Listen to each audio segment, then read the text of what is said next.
Guys, আবারও মালয়েশিয়ায় বৃষ্টি, তার সাথে সাথে হালকা বাতাস, ছোট ছোট করে বজ্রপাত, মাঝে মাঝে আহ বিদ্যুৎ চমকানো, চারিদিকে অন্ধকার হয়ে আসছে,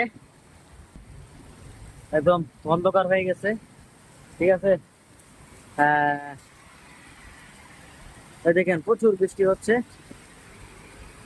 অর্থাৎ কেবল মাত্র শুরু হয়েছে। আপনার সর্বোচ্চ হইলে 3 মিনিট হবে।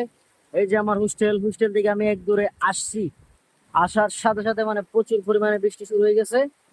তো মানে আমি ওই জায়গা থেকে আস্তে আস্তে, দেখেন আমি তেমন একটা বিজি নাই, কিন্তু এখন যদি এই জায়গা পার হই তাহলে কিন্তু আমি একদম পুরো দমে ভিজে যাব। তো মুহূর্তের মধ্যে বৃষ্টি, মানে প্রচুর পরিমাণে ঝম করে বৃষ্টি নেমে গেছে। এটা বলে হয় যে হঠাৎ করে ঝুম